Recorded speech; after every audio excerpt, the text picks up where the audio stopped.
ఈ రోజుకి ఏర్పాటు చేయబడిన బైబిల్ రీడింగ్ లోనికి మరి మనమందరం కూడా వెళదాము. బైబిల్ రీడింగ్ ఆల్రెడీ మనం చేసుకున్నాము. మంచిది. ఈ రోజు మనం నేర్చుకునే ఆ టాపిక్ ఏంటి అన్నప్పుడు, అంశం ఏంటి అన్నప్పుడు, వృద్ధుల్ని గౌరవించుట, దేవునికి భయపడుట అనేది ఈ రోజు మనం అందరం కూడా నేర్చుకుందాం. మరలా చెబుతున్నాను, వృద్ధులను గౌరవించుట, దేవునికి భయపడుట అనే అంశాన్ని చాలా జాగ్రత్తగా మీరందరూ కూడా మరి చాలా జాగ్రత్తగా శ్రద్ధగా దేవుని వాక్యాన్ని మీరు వినవలసిందిగా నేను మనవి చేస్తున్నాను. మంచిది. మరి బైబిల్ గ్రంథంలో వృద్ధుల గురించి దేవుడు ఏం రాయించాడు, వారి పట్ల ఎలా ఉండాలి, వారి పట్ల ఎలా వ్యవహరించాలి అని చాలా స్పష్టంగా బైబిల్ గ్రంథంలో దేవుడు మరి రాయించాడు. అలాగే మనము ఆలోచన చేయగలిగితే మరి వృద్ధులు వారి వృద్ధాప్యములో ఎలా ఉండాలి, మరి ద్వితీయోపదేశ కాండం కానివ్వండి, కాండాలు మనం చదివినప్పుడు వాళ్ళ విధులు, వాళ్ళ పాత్ర, వృద్ధాప్యములోనికి వచ్చిన తర్వాత వృద్ధుల యొక్క పాత్ర ఏంటో బైబిల్ గ్రంథంలో దేవుడు రాయించాడు. ఇక ఆలస్యం చేయకుండా మరి లేఖన భాగాల్లోనికి మనం వెళ్దాము. ముందుగా ఆదికాండము 15వ అధ్యాయము,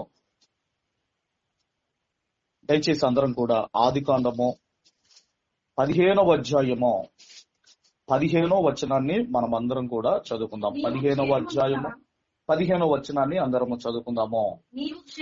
నీవు క్షేమముగా నీ పితరుల యొద్దకు పోయెదవు, మంచి వృద్ధాప్యమందు పాతి పెట్టబడుదువు. ఇక్కడ మనం చూడగలిగితేనండి, ఎవరితో మాట్లాడుతున్నారు అన్నప్పుడు దేవుడు అబ్రహాము గారితో దేవుడు మాట్లాడుతున్నాడు. ఇదిగో, నీవు క్షేమముగా నీ పితరుల యొద్దకు పోయెదవు అంటే దాని అర్థం ఏంటంటే నువ్వు చనిపోతావు. ఏ టైములో చనిపోతావు, ఎప్పుడు చనిపోతావు అంటే మంచి వృద్ధాప్యమందు పాతి పెట్టబడుదువు అంటున్నాడు. మంచి వృద్ధాప్యమందు అంటే మనం ఆలోచన చేయగలిగితేనండి, మరణము కూడా క్షేమముగా ఉండాలి. అందుకే ఇక్కడ ఏమంటున్నాడు, మంచి వృద్ధాప్యమందు అంటున్నాడు. అంటే చెడ్డ వృద్ధాప్యము కూడా ఉంటుందా?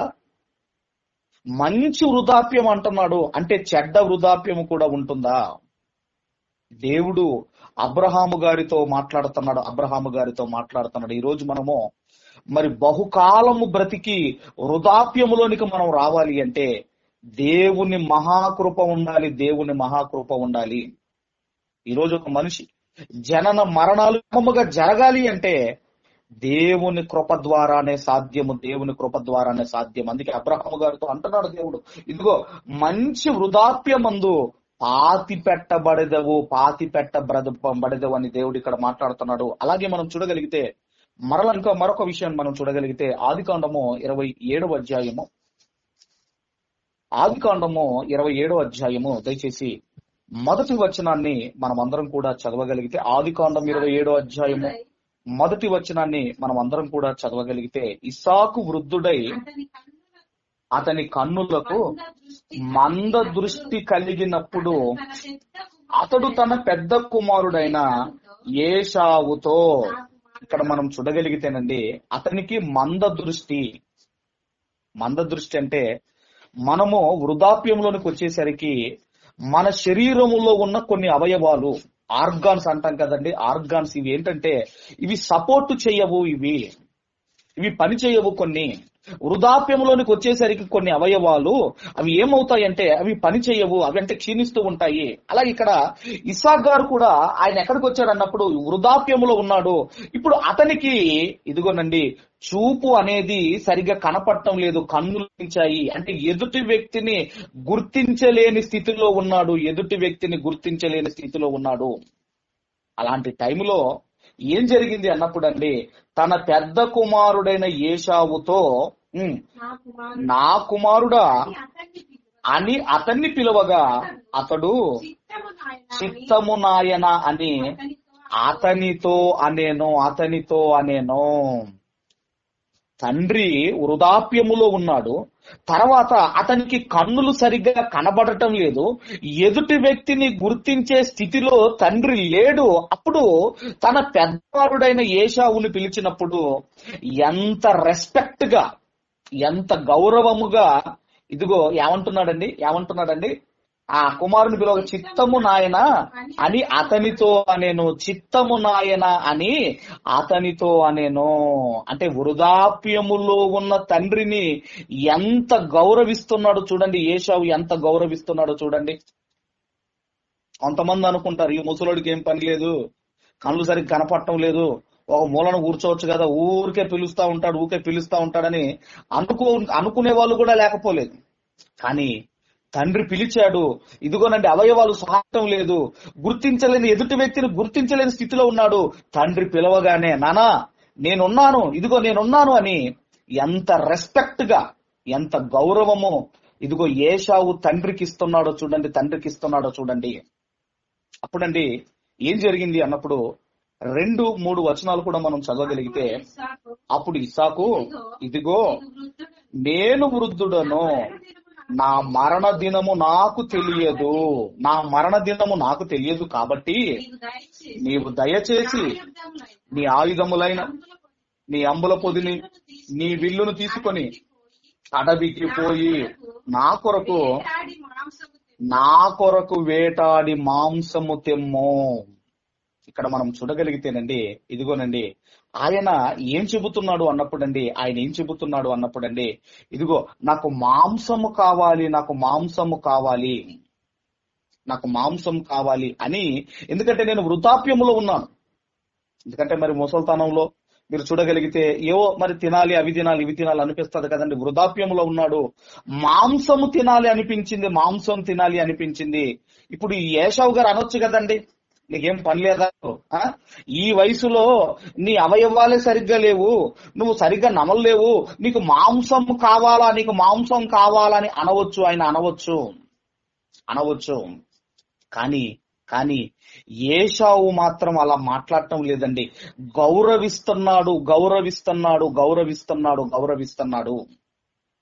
గౌరవిస్తున్నాడు.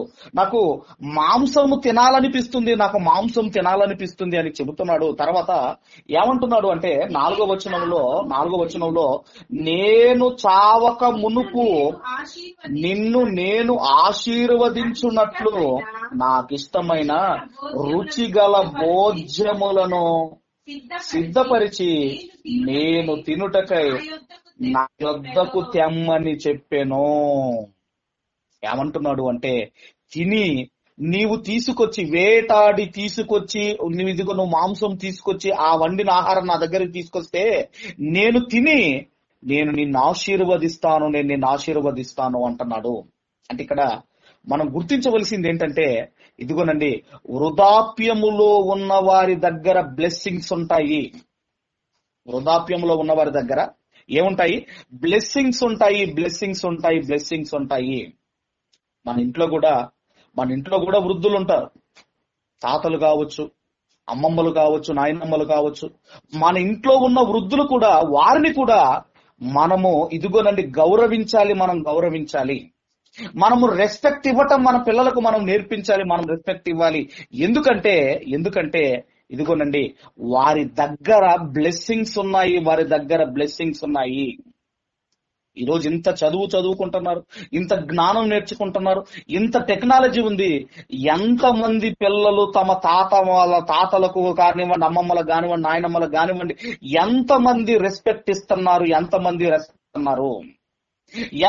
ఇదిగోనండి ఎంతమంది విధేయతగా ఉన్నారు మీరు ఆలోచించండి.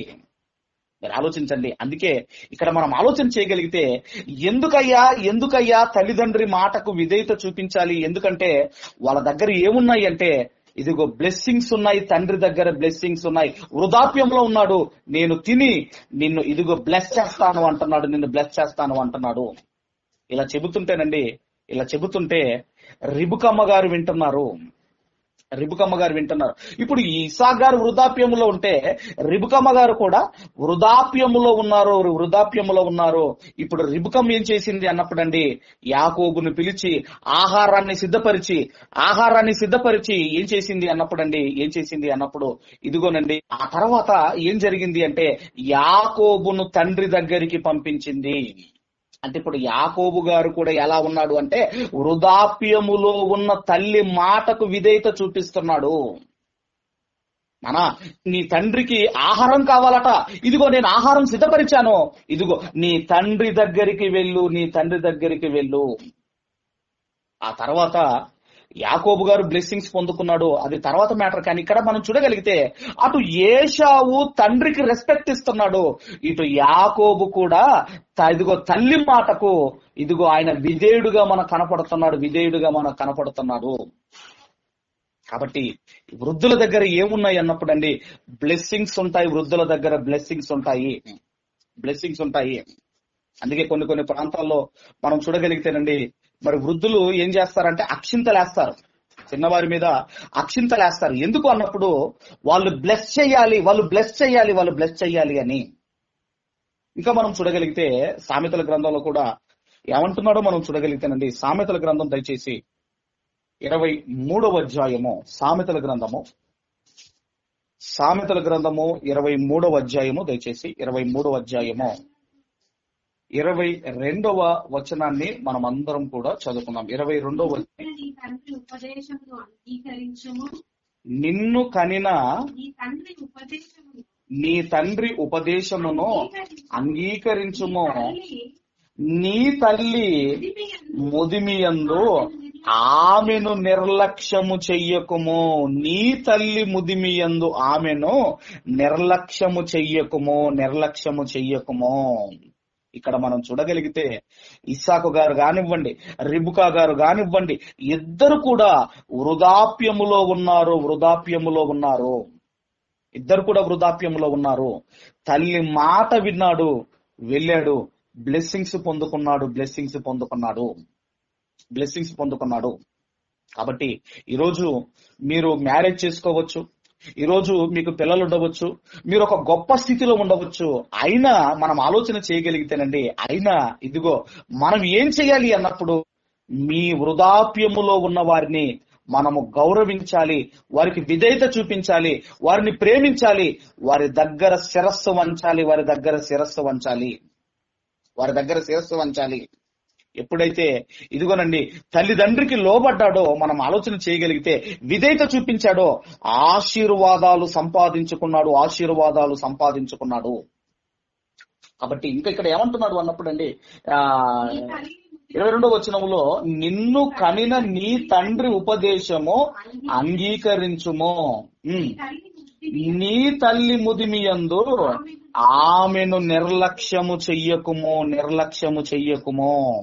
నిర్లక్ష్యము అంటే మాట వినకపోవటము. నిర్లక్ష్యము అంటే వాళ్ళు చెప్పింది విన్నా పట్టించుకోకపోవటము. వాళ్ళు చెబుతారు, వింటావు, దాన్ని పట్టించుకోకపోవటము. అందుకే వృద్ధుల దగ్గర నిర్లక్ష్యముగా ఉండకండి చెబుతున్నాడండి. వృద్ధుల దగ్గర నిర్లక్ష్యముగా ఉండకండి. అందుకే ఏమన్నాడు అండి, నీ తల్లి ముదిమియందు ఆమెను నిర్లక్ష్యము చెయ్యకుము. ఈ మధ్యకాలంలో ఈ భార్యాభర్తల గొడవలు ఎక్కువ అవుతున్నాయి కదండి. ఈ మధ్యకాలంలో ఈ ప్రోగ్రామ్స్ ఎక్కువగా పెడుతున్నారు కదా, ఒక లాయర్ కానివ్వండి, అలాగే ఒక సామాజిక న్యాయం కోసం పోరాడేటోళ్ళు కానివ్వండి, వీళ్ళందరూ ఉంటారు కదండి. వీళ్ళందరూ కూడా కూర్చొని ఒక తల్లిదండ్రులు వచ్చారు అక్కడికి. తల్లిదండ్రులు వచ్చిన తర్వాత కోడలు మాట్లాడుతుంది. ఇప్పుడు కోడలు ఏమని మాట్లాడుతుందంటే, వాళ్ళతో ఏంటంటే ఆ కోడలట ఒక రూమ్ లో ఉంచేదటండి, స్టోర్ రూమ్ లో ఉంచేదట కోడలు. ఆస్తంతా రాయించుకుంది, స్టోర్ రూమ్ లో ఉంచేదట కోడలు. తర్వాత మనం ఆలోచన చేయగలిగితే ఏమంటుందంటే, మా మధ్యలో మీరెందుకు, మా ఆయన, మేము, మా పిల్లలు, మా మధ్యలో మీరెందుకు, ఎక్కడికన్నా వెళ్ళండి, లేదంటే చావండి అంటుంది ఆమె. కాబట్టి మనం చూడగలిగితేనండి, ఈ రోజు ఓల్డ్ ఏజ్ హోమ్స్ కానివ్వండి, ఈ రోజు వృద్ధులు, ఈ రోజు ఇంత భయంకరమైన పరిస్థితులు ఎందుకు వచ్చాయి అన్నప్పుడు వృద్ధులను గౌరవించకపోవటము. వాళ్ళ దగ్గర ఆశీర్వాదాలు ఉంటాయి, మర్చిపోవద్దు. వాళ్ళ దగ్గర ఆశీర్వాదాలు ఉంటాయి, మర్చిపోవద్దు. ఎందుకు ఓల్డేజ్ హోమ్స్ పెరుగుతున్నాయి మీరు ఆలోచించండి. ఎందుకు పెరుగుతున్నాయి? ఈ రోజు చదువు, సంస్కారం నేర్పించాలి, విధేయత నేర్పించాలి. కానీ ఇవి ఏమి నేర్చుకుంటున్నారు మీరు ఆలోచించండి. ఈరోజు అంత టైం లేదు. తల్లిదండ్రిని పట్టించుకుంటే అంత టైం లేదు ఈ రోజు. కాబట్టి మనం ఆలోచన చేయగలిగితేనండి, అందుకే వాళ్ళను నిర్లక్ష్య పెట్టకము అంటున్నాడు. నిర్లక్ష్య పెట్టకున్నాడు. మరి యేసుక్రీస్తు వారు కూడా ఆయన సిలువలో వేలాడుతున్నాడు.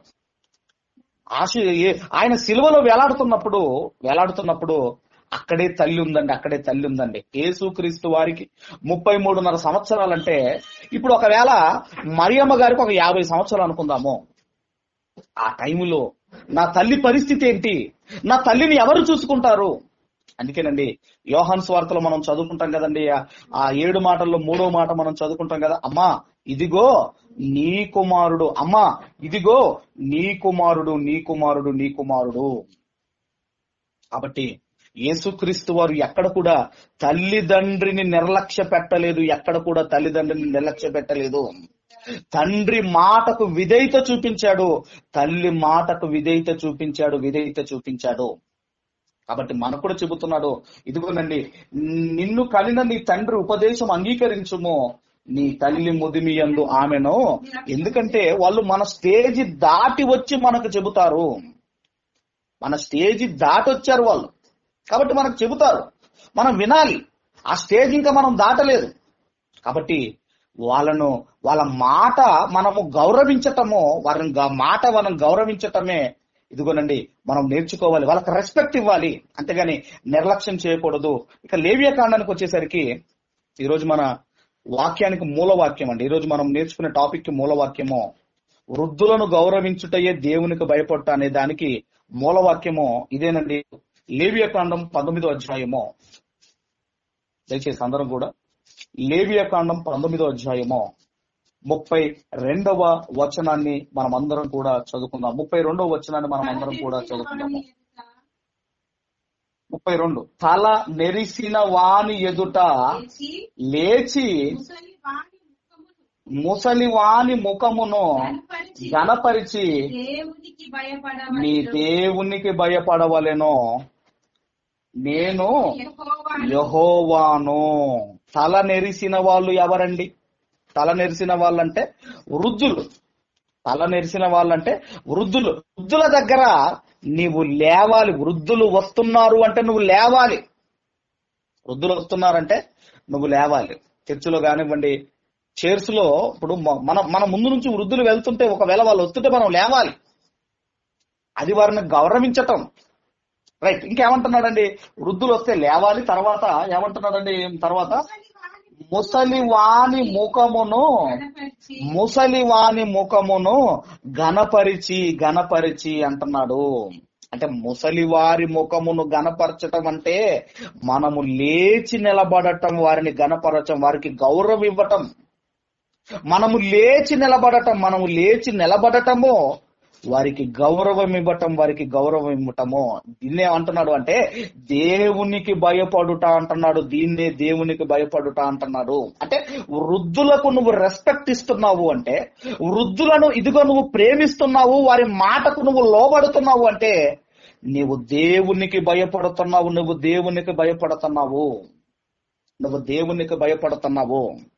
వృద్ధులంటే రెస్పెక్ట్ లేదు, వృద్ధులంటే ఇదిగోనండి గౌరవం లేదు, ఒకలాంటి చిన్న చూపు నువ్వు చూస్తున్నావు, నీకు దేవుని భయము లేదు అని అర్థం. దేవుని భయము లేదని అర్థము.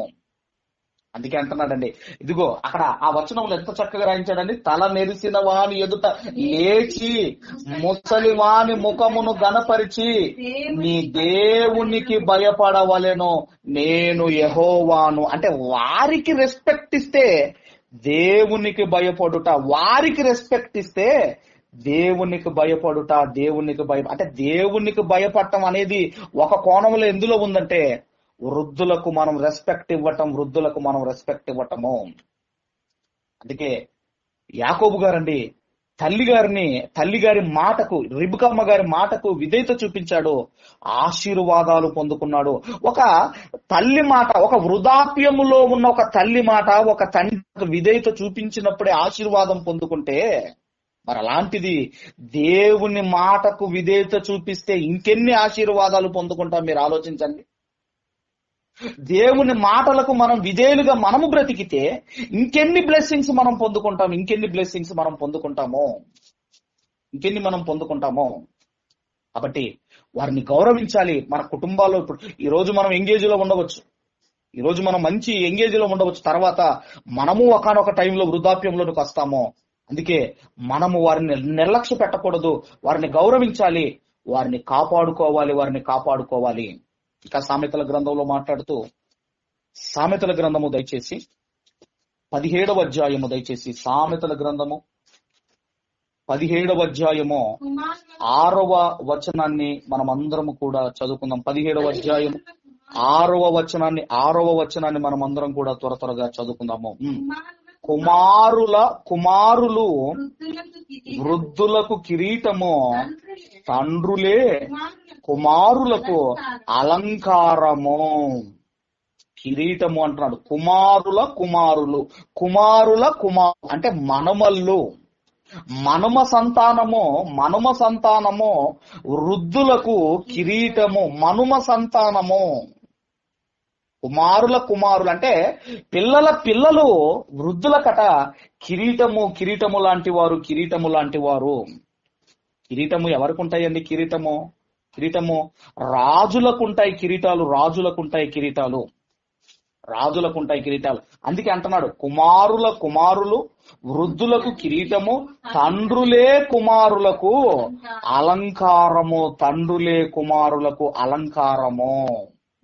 అలంకారము.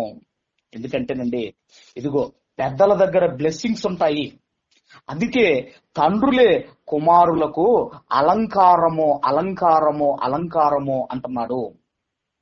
కాబట్టి మనం ఆలోచన చేయగలిగితే, ఇలా చెప్పుకుంటూ మనం వెళ్ళగలిగితేనండి, ఇంకా ఏమంటున్నాడో మనం చూడగలిగితే, ఒకసారి దావీదు గారు కూడా దేవుణ్ణి ఏమని వేడుకుంటున్నాడో మనం చూడగలిగితే, కీర్తనల గ్రంథము 71వ కీర్తన, 71వ కీర్తన 9వ వచనాన్ని మనం చూడగలిగితే, 71వ కీర్తన 9వ వచనములో వృద్ధాప్యమందు నన్ను విడనాడకుము, నా బలము నన్ను క్షీణించినప్పుడు నన్ను విడువకుము.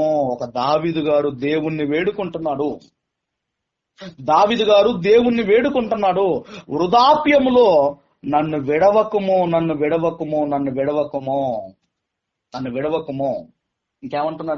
ఇంకేమంటున్నాడు? నా బలము క్షీణించినప్పుడు నన్ను విడువకుము. అంటే వృద్ధాప్యములోనికి వచ్చేసరికి మన అవయవాలు, మన ఆర్గాన్స్ అనేటివి సరిగ్గా పనిచెయ్యవు. ఇప్పుడున్న బలం అప్పుడు ఉంటుందా? ఇప్పుడున్న చూపు అప్పుడు ఉంటుందా? ఇప్పుడున్న వినికిడి అప్పుడు ఉంటుందా? ఇప్పుడు తిన్నట్టుగా, ఇప్పుడు నమిలినట్టుగా అప్పుడు మనం నవలగలమా? అందుకే అంటున్నాడు, అయ్యా దేవుణ్ణి వేడుకుంటున్నాడు, నా వృద్ధాప్యము నందు నన్ను విడనాడకుము అని వేడుకుంటున్నాడు. అంటే మనం ఆలోచన చేయగలిగితేనండి, వృద్ధాప్యములో ఎవరి మీద మనం ఆధారపడాలి అన్నప్పుడు దేవుని మీద మనం ఆధారపడి బ్రతకాలి.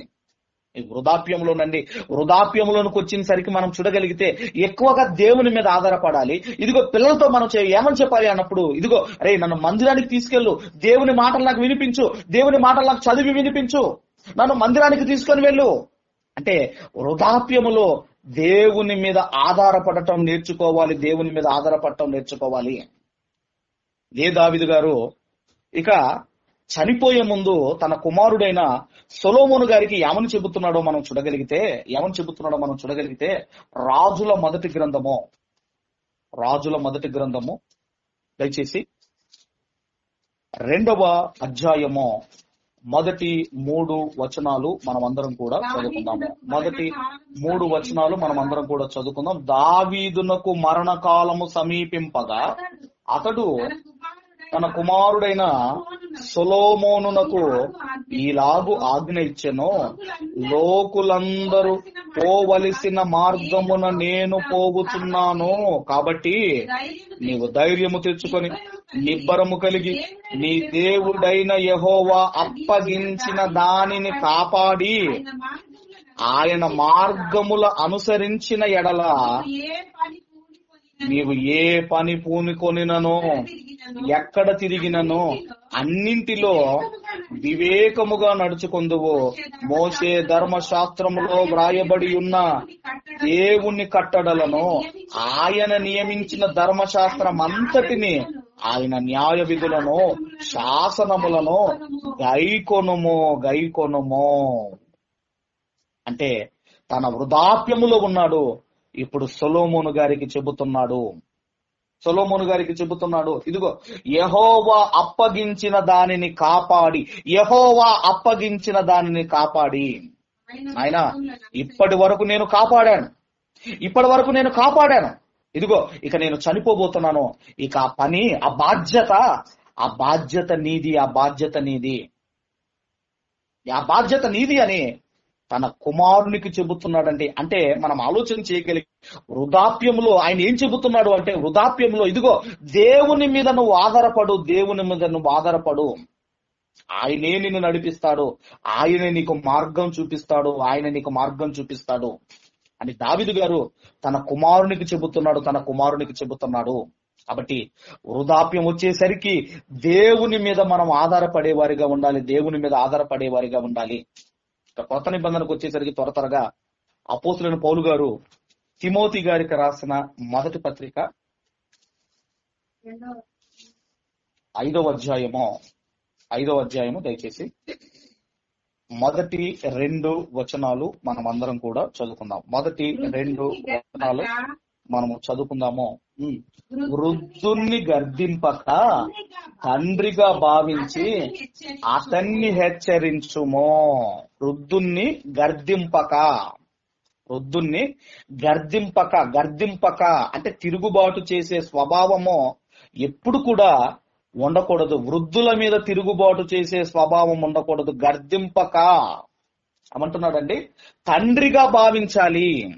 అందుకే సంఘంలో చాలా మంది వృద్ధులు ఉంటారు. మనకంటే చిన్నవాడు తమ్ముడైతే, మనకంటే పెద్దవాడు అన్నయ్య అయితే, ఇంకా వృద్ధాప్యంలో ఉన్న వారిని తండ్రిగా భావించు ఏమంటున్నాడండి? అతన్ని హెచ్చరించుము. ఒకవేళ హెచ్చరించినా కూడా ఎలా హెచ్చరించాలి అంటే, వాక్యమును బట్టి హెచ్చరించాలి, వాక్యమును బట్టి ఖండించాలి. అందుకే తండ్రిగా భావించు, వృద్ధులను తండ్రిగా భావించు అని చెబుతూ 2వ వచనానికి వచ్చేసరికి అన్నదమ్ములని యవ్వనులను తల్లులని వృద్ధ స్త్రీలను అక్క చెల్లెండ్రని పూర్ణ పవిత్రతతో యవ్వన స్త్రీలను హెచ్చరించుము. ఈ పత్రిక ఎవరికి రాస్తున్నాడు అన్నప్పుడు తిమోతి గారికి రాస్తున్నాడు. తిమోతి గారు ఏ స్టేజ్ లో ఉన్నాడు అన్నప్పుడు యవ్వన స్టేజ్ లో ఉన్నాడు. ఆయన యంగ్ ఏజ్ లో ఉన్నాడు తిమోతి గారు యంగ్ ఏజ్ లో ఉన్నాడు. కాబట్టి ఇప్పుడు ఆయనకు చెబుతున్నాడు, ఏమని చెబుతున్నాడు అంటే, తిమోతి, నీకంటే చిన్నవారిని ఇదిగో చెల్లాను, నీకంటే పెద్దవారిని అక్కాను, ఇంకా వృద్ధాప్యంలో ఉన్న వారిని ఇదిగో అమ్మాను. తల్లిగా భావించు తిమోతి, తల్లిగా భావించు. ఒకవేళ వారిని హెచ్చరించవలసి వస్తే ఇదిగో వాక్యములు చూపించి వాక్యాధారముతో హెచ్చరించు, వారిని ఖండించు అని చెబుతున్నాడు. అలాగే తీతు గారికి కూడా పత్రిక రాస్తూ, అపోస్తులైన పౌలు గారు తీతు గారికి కూడా పత్రిక రాస్తూ, తీతు గారికి రాసిన పత్రిక దయచేసి 2వ అధ్యాయము 2-3 వచనాలు మనము చదువుకుందాం. 2-3 వచనాలు కలిసి ఉంటాయి. 3-5 వచనాలు కూడా కలిసి ఉంటాయి, చదువుకుందాం. ఎలాగనగా వృద్ధులు మితానుభవము గలవారును, మాన్యులను, స్వస్థ బుద్ధి గలవారును, విశ్వాస ప్రేమలయందు సహనములయందు లోపము లేని వారునై ఉండవలననియు అంటున్నాడు. చూడండి, అంటే వృద్ధులు ఎలా ఉండాలటండి? మితానుభవము గలవారును, మాన్యులను, స్వస్థ బుద్ధి గలవారును. అంటే మంచి బుద్ధి ఉండాలండి, వృద్ధులకు మంచి బుద్ధి ఉండాలి. తర్వాత విశ్వాస, ప్రేమ, సహనముల యందు లోపము లేని వారునై ఉండవలెను. అంటే వృద్ధాప్యములోనికి వచ్చేసరికి ఈ లక్షణాలు రావాలి. విశ్వాసం ఉండాలటండి, ప్రేమ ఉండాలట, సహనం ఉండాలట, స్వస్థ బుద్ధి ఉండాలట. తర్వాత లోపము లేని వారిగా ఉండాలి, లోపము లేని వారిగా ఉండాలి. మరి ఇవన్నీ ఎక్కడుంటాయండి? ఇవన్నీ విశ్వాసం కానివ్వండి, ప్రేమ కానివ్వండి, సహవాసం కానివ్వండి, ఇవన్నీ ఎక్కడుంటాయి? మందిరములో ఉంటాయి. ఇవన్నీ మందిరములో ఉంటాయి.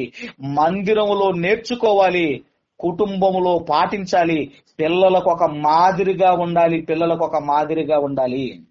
అప్పుడు ఎందుకు గౌరవించరు? అప్పుడు ఎందుకు రెస్పెక్ట్ ఇవ్వరు? అప్పుడు ఎందుకు నిర్లక్ష్య పెడతారు? కాబట్టి వీటిని మాదిరిగా ఉండాలి. తర్వాత అంటున్నాడు లోపము లేని వారై ఉండాలి, లోపము లేని వారై ఉండాలి అంటున్నాడు.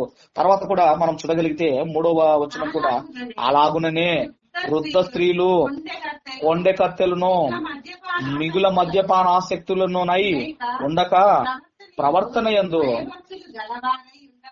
భయభక్తులు గలవారై ఉండవలననియు దేవుని వాక్యము దూషింపబడకుండానట్లు. కాబట్టి ఇవన్నీ మనం ఆలోచన చేయగలిగితేనండి, ఇవన్నీ మనం చూడగలిగితేనండి, ఇదిగో ఒక వృద్ధులు ఈ విధంగా దేవుని మీద ఆధారపడాలి, ఈ విశ్వాస, ప్రేమలు, సహనమును ఇదిగో నేర్చుకోవాలి, కుటుంబములో పాటించాలి, పిల్లలకు మాదిరిగా ఉండాలి, పిల్లలకు మాదిరిగా ఉండాలి. ఒక తండ్రి పిల్లలకు మాదిరిగా ఉండాలి, ఆ తండ్రి ఆ పిల్లలకు మాదిరిగా ఉండాలి, మాదిరిగా ఉండాలి, మాదిరిగా ఉండాలి. ఈరోజు మిమ్మల్ని చూసి నేర్చుకోవాలి, మిమ్మల్ని చూసి నేర్చుకోవాలి. కాబట్టి చివరిగా అదే అపోస్తలుడైన పౌలు గారు ఫిలమోనుకు రాసిన పత్రికలో కూడా, ఫిలమోనుకు రాసిన పత్రిక పక్క పేజీలోనే 1వ అధ్యాయము 10వ వచనాన్ని కూడా మనం చదువుకున్నాం. 1వ అధ్యాయం 10వ వచనంలో, 1వ అధ్యాయం 10వ వచనంలో క్రీస్తు నందు నాకు బహుధైర్యము కలిగి ఉన్నను, వృద్ధుడను ఇప్పుడు క్రీస్తు యేసు ఖైదీనయున్న పౌలను నేను ప్రేమను బట్టి వేడుకొనుట మరి మంచిదనుకొని నా బంధకములలో నేను కనిన నా కుమారుడగు ఒనేసిము కోసరము నిన్ను వేడుకొనుచున్నాను. పౌలు గారు మనం చూడగలిగితే ఆయన ఏ స్టేజిలో ఉన్నాడు అన్నప్పుడు, ఇప్పుడు పౌలు గారు కూడా వృద్ధాప్యములో ఉన్నాడు, వృద్ధాప్యములో ఉన్నాడు, వృద్ధాప్యములో ఉన్నాడు.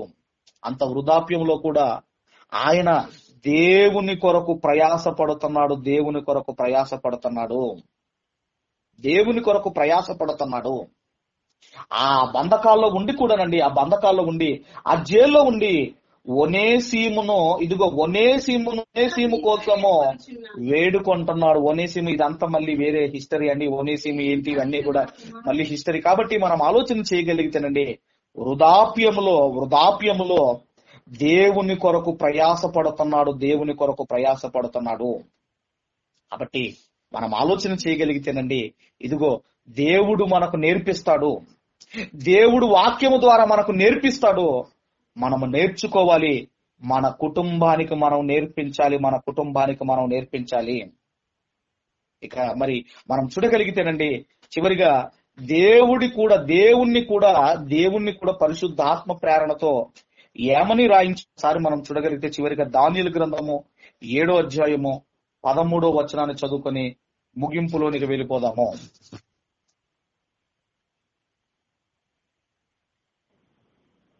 దయచేసి దానియేలు గ్రంథము 7వ అధ్యాయము 13వ వచనంలోనికి వెళ్దాము. 13. రాత్రి కలిగిన దర్శనములను నేనింకా చూచుచుండగా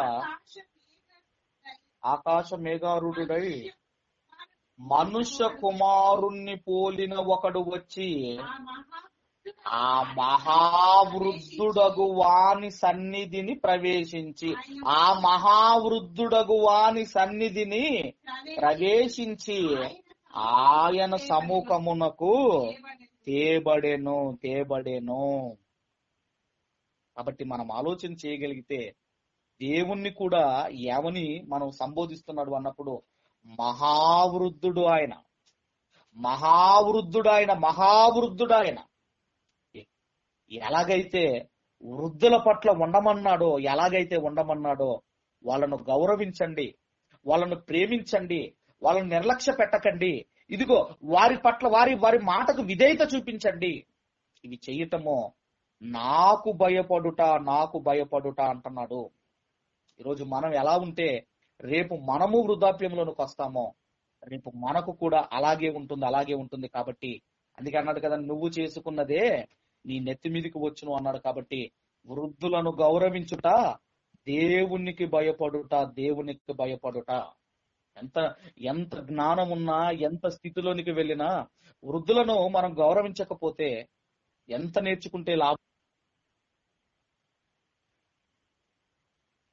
మనమందరం కూడా వృద్ధులను గౌరవిద్దాము. ఎందుకంటే వాళ్ళ దగ్గర బ్లెస్సింగ్స్ ఉన్నాయి అంటున్నాడు. ఉన్నాయి అంటున్నాడు. అన్ని కూడా దేవునికి భయపడటం. మీరు మాట్లాడుతున్న వ్యక్తి మీ కాల్ ను హోల్డ్ లో ఉంచారు. దయచేసి లైన్ లో ఉండండి. The person you are speaking with has put your call on hold.